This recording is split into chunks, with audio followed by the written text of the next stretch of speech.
For this client here, what we're going to do is a classic side part. We're going to cut a hard part into it, but this is a real fun haircut. We're going to use a real strong gel and pomade at the end to slick them to the side and back, and we're going to do a nice tight fade on the side. It's going to really make the top pop out, and for a lot of the young athletes, they love this haircut. So what we're going to do is we're going to start on the top first, and we're going to reverse fade it. We're going to start on the, we're going to layer the top. I want to make sure the top is all even. So when I pick the hair up on top, I want a square shaped haircut. For obviously this side, since we're going to shave up to the part, it's going to be rounded. But the top, we want it straight across, and we want to have a corner on this side. So we have enough hair on this side to comb back. And then, so we're going to layer the top with our scissor over fingers because the hair is a little bit longer. And at the end, we're going to texturize it a little bit with texturizing shears. And then we're going to start with our longer clipper blades up top and fade it down. So the idea being that is if we don't make any lines, any hard lines, we don't have to take the time to blend it out. So it makes our work a lot more efficient, and it's going to give us a better haircut in the end. So what I want to do is I want to leave a little bit more hair in the front. So when I pick it up, I'm going to over direct it back just a little bit to leave a little more hair in the front. Okay, my fingers are parallel to the floor. There's my center guide, and I'm not going to cut past my center knuckle. We're going to take very small sections and work it back.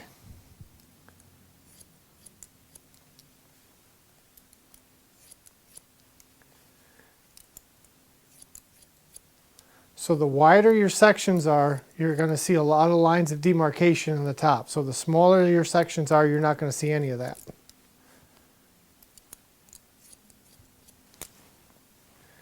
Okay, so now we're going to comb that down, and if you bend your head down for me, you can see his head grows in a circular pattern around his head there. So the reason why I'm combing it forward is so it's easier to pick it up. So I'm going to take one more section to the left. Now again, I want to make sure that I'm not rounding my fingers. We want to keep our fingers parallel to the floor so we get that square shape across the top. So what happens is after you get your center guide, I'm actually working with two guides. I have my center guide and I have my underneath guide. So this is your fading motion. If you notice, my wrist is not moving at all. With the longer blades, the fading motion comes from my elbow and my shoulder. Now as we get towards the back, we're going to go a little bit higher. Now if you notice, I'm only shaving a small area. There's no sense in running every blade up the whole side of the head since we're going to cut it down shorter.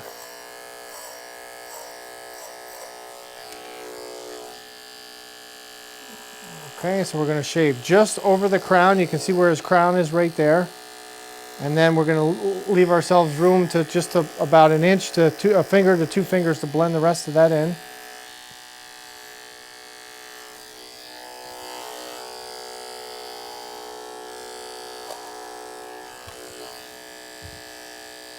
And that sound you're hearing is just because his hair is so thick.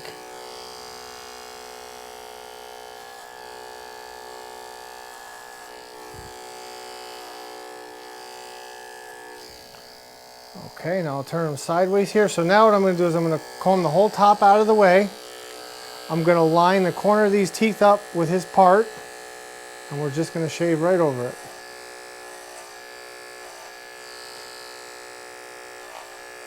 Now I like to use the longer blade up to the part, so when I do cut the part in, we see a nice distinct difference. If we go up too high with a shorter blade, you don't really notice the part as much as if we do more of a gradual taper. Now I'm going to accomplish two things with this blade. I'm going to keep fading, but this blade also cuts and blends at the same time. So as I'm doing this, I'm going to work on this area too as I'm working my way around the head. So this is how people ask me all the time, how do I get faster? So I don't look at it as speed, I look at it more as efficiency.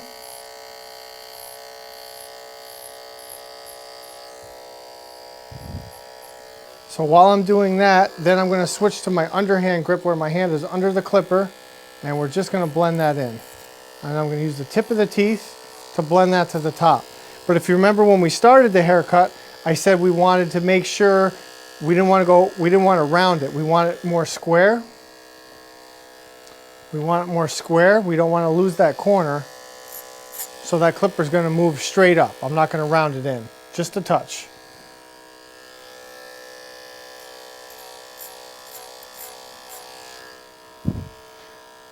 Okay, and then that smooths that right out.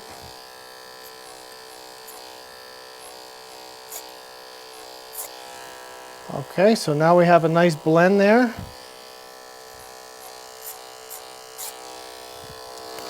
Now, and all the while we're doing that, we're still working around on our fade. So my wrist is still, my elbow and shoulder are moving. Now we want to blend the back in, this back area here, so we have to come across.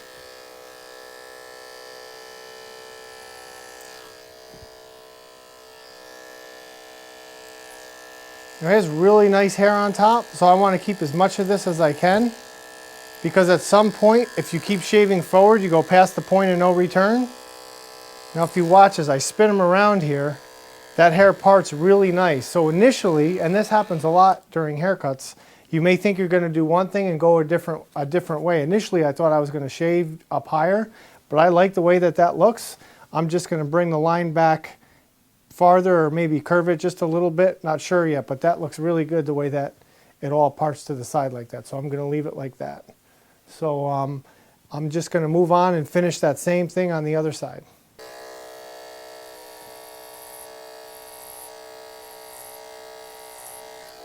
So now as I'm working my way around, as the head rounds in, I'm taking an imaginary line straight up in the air, but you see how slow I'm moving the clipper? So instead of speeding up and doing one of these moves, you actually want to slow the clipper down, and then it'll blend right into the other lengths instead of leaving a line. So if we do something like this, we have a line, we have to blend it out, but if you go straight and slow, we never create that line of demarcation that we have to blend out. Are you a member of HowToCutHair.tv? Learn the art of men's barbering from third-generation master barber Greg Zorian in full HD, 24/7 from anywhere in the world. Sign up for your free membership and learn how to increase your efficiency and make more money behind the chair. HowToCutHair.tv.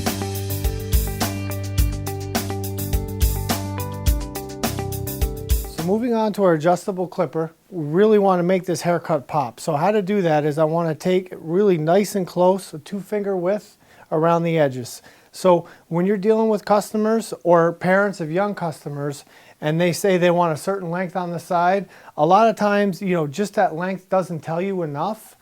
If someone comes in and says, I want a 3 on the side, or he gets an 1/8 of an inch on the side, or a 1.5, you really don't know what that means unless you ask. You want a 1-finger high, 2-finger high, 3-finger high, 4 fingers. In this case, we have a 4-finger, 3/8 of an inch taper, and we're blending it down. So after consulting with this client and his dad, I know we want to do a nice, really close 2-finger taper around the edges. So to do that, we're going to use our adjustable clipper. In the open position, it's the longest. Halfway closed is the second setting, and all the way closed is the shortest. But you can actually, if you move it just a little bit at a time, get 5 settings out of it. So with a haircut like this, sometimes you need all 5 settings. If you use your scooping motion correctly and go really slow, sometimes just using the 3 settings is enough. So we'll jump right into it and I'll show you what I mean. We really want to make this haircut stand out. So we're going to open that blade up. Now, whereas before, as all the motion came from my shoulder and my elbow, my wrist was still, now what we're going to do is now we're scooping out with our wrist. We're using a scooping motion. But we still want a very slow scooping motion, so we don't create any lines of demarcation. So we're going to make 1 revolution, 2 fingers high, all the way to the other side, and then we're going to come back around, closing the clipper blade down halfway, and then we're going to make another revolution going back, closing it all the way.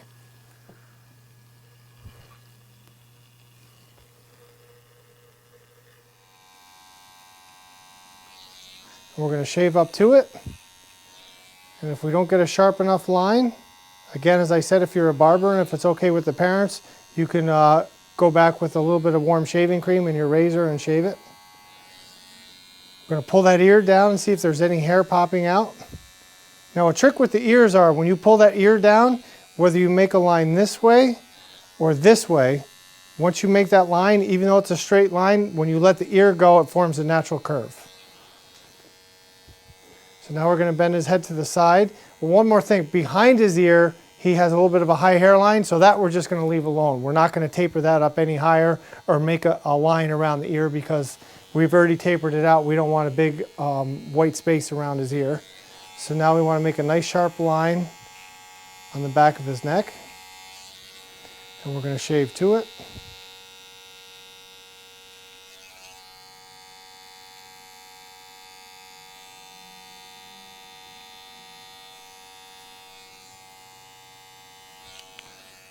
Now same as with the other clippers, when you're on the bottom, you want to make sure that your blade is parallel to the floor.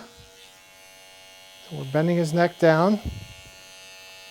And we don't want to get too close to our taper. But in the center, it's still really thick in the center, so what we may have to do is take the corner of your trimmer and just go in this way or the opposite way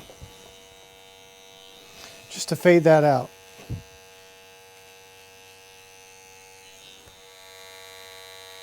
Just going to round it a little bit here with the front. Now I'm not going to wiggle the clipper back and forth. I'm going to let the blade do the work. So I'm just going to touch it to his head and make the line. So I'm going to go in with the clipper facing down first. And then we're going to turn it upside down.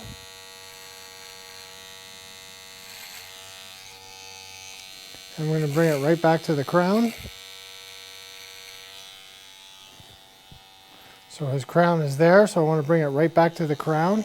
So now what we're going to do is we're going to turn the blade upside down.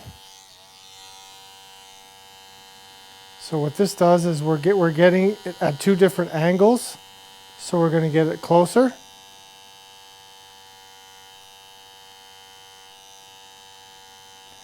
And then after that, if we have to, we can always touch it up with the razor. And then I just caution you, I don't have this blade adjusted. I caution you, if you're going to adjust your blades, be very careful, especially with the young children. When you get that cutting blade really close to the stationary blade, if you zero gap that blade,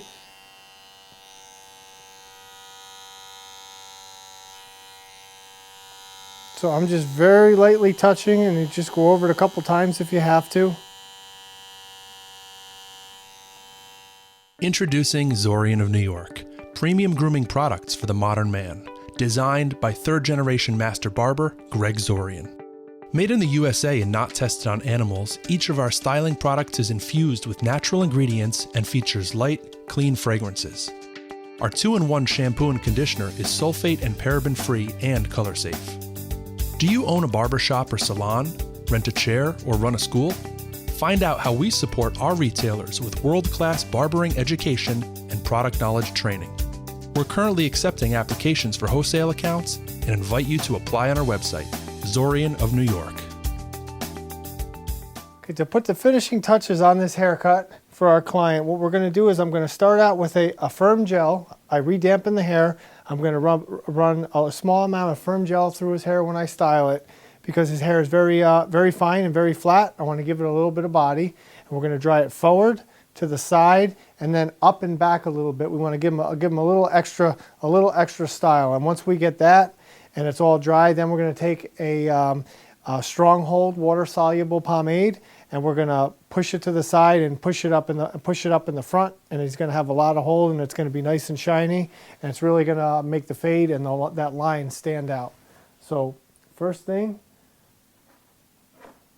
we're going to take a small amount of gel. We're going to rub it in our hands. We don't need to do too much because we don't want it to take all day to dry. And we want to get it right down to the roots.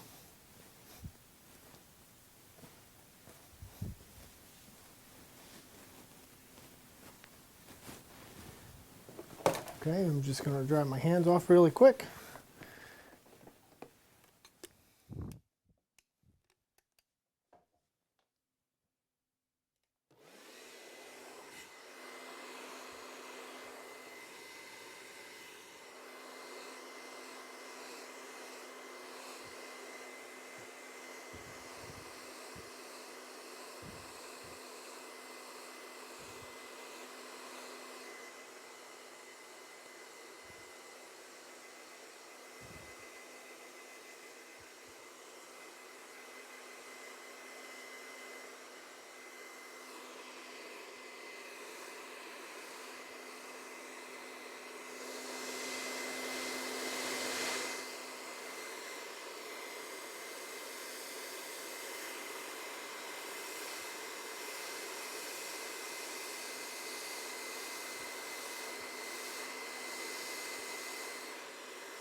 Okay, so now we have it all dried.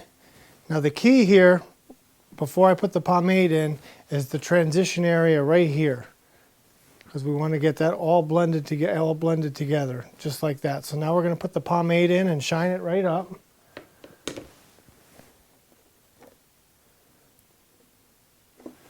So we want to use a good amount of pomade, and we're going to rub it in your hands really good so it doesn't go in clumpy. So we're going to push it down on the top first. Then we're going to get it right down to the roots.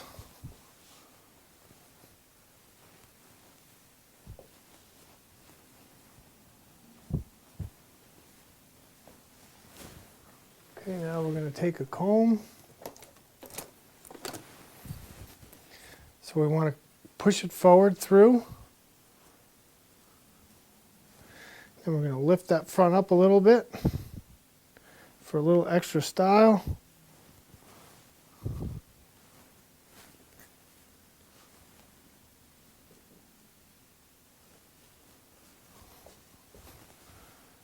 And then if we want a little bit shinier, we can give it just a little spray of water there.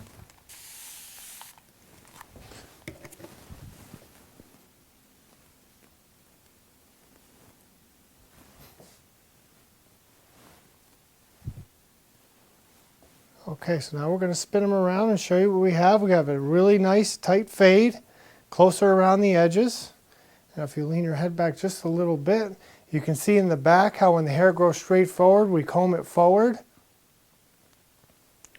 And then what we decided to do with the part was we started out a little wider in the front and made it narrower and narrower as we got towards the back. And then we also cleaned up this one corner here just a little bit there to make that part really stand out. And then just lifting that front up a little bit gives it a little more style than just pushing it over to the side. So then again, the steps to style this haircut properly are you want to dampen it down, a little bit of firm gel. We dried it straight forward in the direction it grows. Then we dried it to the side, and then we dried it up in the front to create a little bit of lift. Then once it was fully dried, we put the Stronghold water-soluble pomade in and got it right down to the roots and combed it right into place. And his hair will stay looking like that all day.